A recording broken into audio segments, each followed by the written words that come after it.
Salar could not have guessed Saad's state of shock. He was speechless.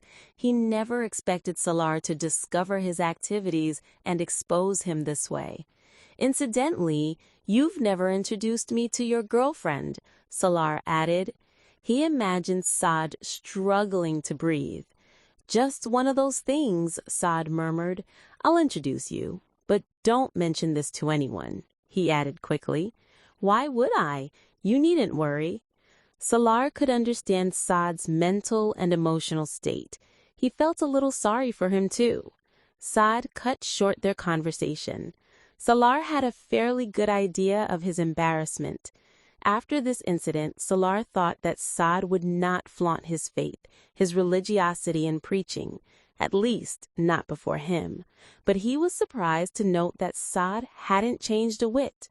He continued to talk about religion with a passion, vigorously exhort people to follow Islamic precepts and to pray and to check them on un-Islamic practices. For hours on end, Salat would talk about his love for Allah and Islam and would support his views with quotes from the Quran or Hadith and even become misty-eyed when doing so. Apart from his own group, there were others too who were much impressed by Saad and his personality. They envied him for his love of God, an exemplary Muslim despite the passion of youth and the rush of life. Without a doubt, Saad knew how to speak and influence people, except Salar, on whom Saad's preaching had no effect whatsoever. Salar was not convinced that Saad's bearded Islamic appearance was a mark of his faith, nor by his soft-spoken style or his respect and courtesy for others. Salar's repulsion for religious people began with Imama. Jalal took this negative feeling further, and Saad stretched it to the limit. Salar believed that all such apparently religious persons took hypocrisy to its height. In the garb of an outwardly religious appearance, they were given more to immorality than those who did not profess piety. Coincidentally, these three people that he had come across confirmed his belief. Imama Hashim, a Purdah-observing girl, ditched her fiancé for another man and under cover of night ran away from home.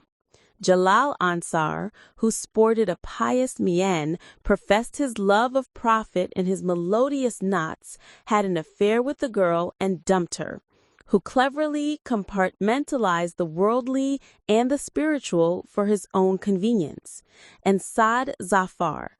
Salar's opinion of him was further lowered by another incident. Salar came over to Salar's one day when the latter was busy at his computer working on an assignment. They got talking, and then Salar had to step out for some groceries from a neighborhood store. Saad stayed back. It took Salar about an hour to get home. When he returned, he found Saad busy chatting online. They talked for a while before Saad went away. Salar had lunch and then went online. As he was doing so, he checked the history that Saad had been accessing. There, he found those websites and pages that Saad had opened up. They were all pornographic. Salar would not have been surprised nor objected if he himself or any of his other friends indulged in such viewing. But to find Saad visiting such sites was a shock. Saad fell, in Salar's opinion. "Then what are your plans? Are you coming back to Pakistan?" Sikandar was speaking to Salar. He informed his son that he was going to Australia for a few weeks with Tayyeba to attend a family wedding there. "What would I do in Pakistan if you both aren't going to be there?" Salar said forlornly. "That's not on. Meet your brother and sister. Anita misses you a lot," replied Sikandar. "Papa, I'm okay here. I'll spend my holidays here. There's no point in returning to Pakistan." "Then come along with us to Australia. Moise is coming too." "I'm not crazy enough to just tag along with you to Australia," Salar said wearily. "Besides, there's hardly any understanding between Moise and myself that you should tell me about his company." "Well, I won't compel you. You can stay there if you want to, But look after yourself. And Salar, you should not do anything that's wrong, Sikandar warned him. Salar knew very well what his father meant by this allusion to anything wrong, but he was so used to it because Sikandar always said this at the end of every conversation. He would have been surprised if he didn't say so. Salar canceled his booking after speaking to Sikandar. Then he lay on his bed and, staring at the ceiling, began to think about what to do when the university closed down for the vacations. I should go skiing somewhere, or go to another state, he thought. Fine, I'll go to a travel agent tomorrow, after class, and we'll work it out from there, he decided. The next day he finalized a skiing program with a friend. Then he informed Sikandar of his plan. A day before the holidays began, Salar went to an Indian restaurant for dinner.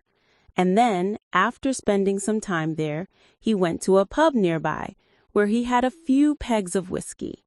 Around 10, he headed home. A sudden wave of nausea overcame him. He pulled the car to the side and stepped out. For a while, he paced up and down on the patch of grass alongside the road.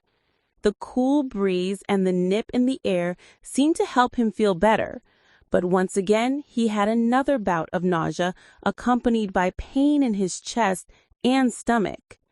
He didn't know whether it was the food or the whiskey that was responsible for this misery. His head was spinning, and as he bent over, he suddenly threw up. He was still doubled over. Even though his stomach had emptied, he felt no better. When he tried to straighten up, his legs were weak and wobbly. He tried to turn back toward his car, but his head was in a daze and his sight was blurred as he tried to focus on his car. He made a futile attempt to move a few steps, but he was too weak and fell to the ground. He tried to get up, but he was sinking into the dark. Before he lost consciousness, he could hear someone shake him. Someone was talking to him in a loud voice. It seemed there was more than one person. Salar tried to shake his head, but he couldn't even move it. He tried to open his eyes, but they would not respond. He slipped away into complete darkness.